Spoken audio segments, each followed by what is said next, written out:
अस्सलाम वालेकुम वरहमतुल्लाहि वबरकातुह। एक साहब बोल रहे हैं, एक मसला मालूम करना है।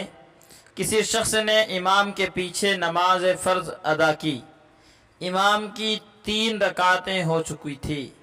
उस आदमी की पहली रकात थी। उस आदमी से कोई गलती हुई तो उसने सजदा सहव कर लिया। क्या उसने करना था या सजदा सहव नहीं करना था?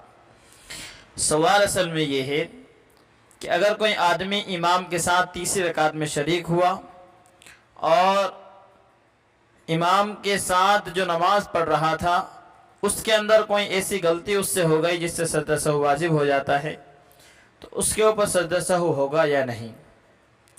जवाब ये है कि अगर कोई इंसान इमाम के साथ तीसरी रकात में शरीक हुआ तो इमाम के पीछे जो 1 रकात नमाज ये शख्स पढ़ रहा है, इसमें अगर इससे कोई ऐसी गलती हुई जिससे सजदा सहव वाजिब हो जाता है तो इसके ऊपर सजदा सहव करना वाजिब नहीं था। अलबत्ता जब इसने सजदा सहव कर लिया तो नमाज हो जाएगी।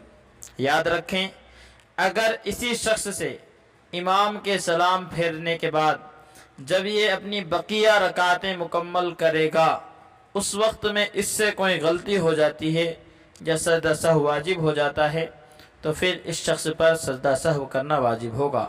लेकिन इमाम के पीछे अगर सजदा सहव वाजिब हो जाता है तो फिर इंसान के लिए इमाम के पीछे सजदा सहव करना वाजिब नहीं है, या फिर अपनी नमाज की बकिया रकातों में सजदा सहव करना वाजिब नहीं है।